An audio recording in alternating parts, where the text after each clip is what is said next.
Let's talk about the for loop. A loop in Python is a block of code that can help you to execute another block of code for a given number of times. So in this case, let's talk about the for loop. A for loop is a loop that helps us to execute a block of code for a known number of times. For example, we can want to print a message for a given number of times, or we may want to do a task for a number of times that we have knowledge of. So in that case, we use a for loop. For example, we may want to print a message for every time for the length of the number of letters in a name. Let's provide the name. So I'm going to create a variable called name, and that name is going to be equal to Jonathan.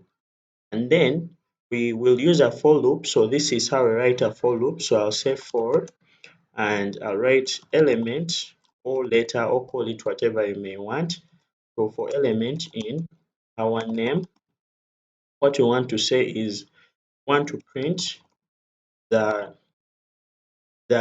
element but we want to print it in uppercase. So if we save this, our loop will run for all letters in our name. So if I say python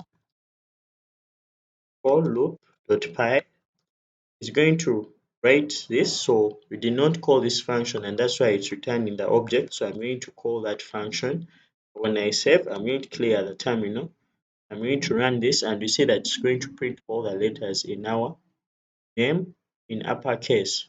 So we may also want to execute our for loop for a given number of elements in a list.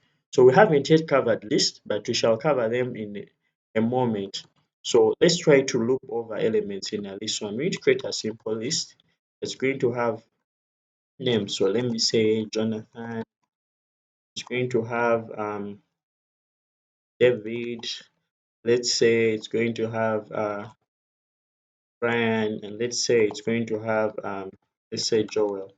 When we have this list, we can also loop over and do things to each element in that list. So in this case, we may say for I in list. So this is going to print our list. So we can say print, this will be list.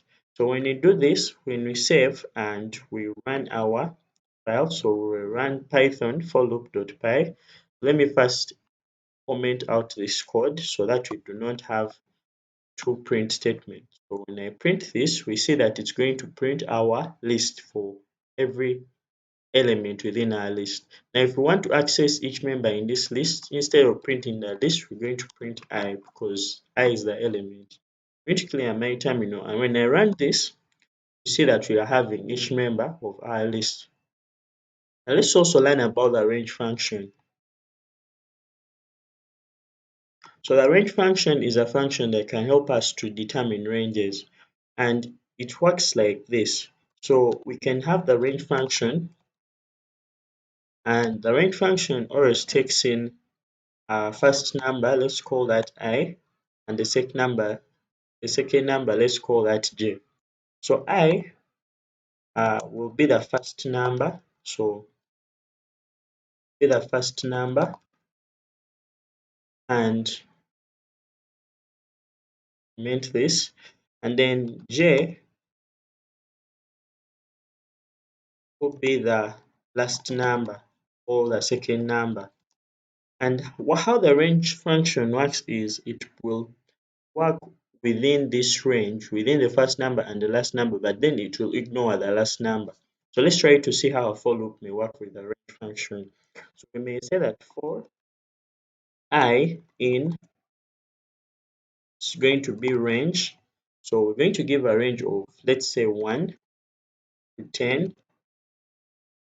So we can be able to print, so we are going to print I. Now I'm going to save this. Let me first comment out this print statement. So I'm going to save this, and when I run our for loop.py, we are going to have, just like I said, it's going to print from 1 up to the number before the last number in our range, which is 9. So what if we wanted to execute something with that range? For example, adding 2 to each number. So we may provide a third argument, and let's call that 2. Then provide that third argument. We're going to save, and when you run this, we run our python for loop.py. We are going to get each number being added to 2. Just like it's going to print 1, then add 2 to 1 to make 3, add 2 to 3 to make 5, add 2 to 5 to make 7, and add 7 to make 9. As I said before, strings are also iterables. So we can also loop over every item within a list, within a string. Sorry for that. So we may say that we may create a variable. Let's say, just like I did this case, and say name is going to be equal to, let's say, Elizabeth, and we may use a for loop to loop over every item in that name. So I'm going to say for I in name. So what we're going to do is to print a simple for loop. So we're going to print a simple f string. So I'm going to use an f string, and then I'll say I print I dot upper. So we're going to call the upper function to convert this to lowercase. Then we say is in, then we say name. So we're going to print the name. So since this is an f string, I'm going to do it like this and then save. So after doing that, I'm going to run our code. I'm going to open our terminal and then say python for loop.py. This is going to print all letters within our name.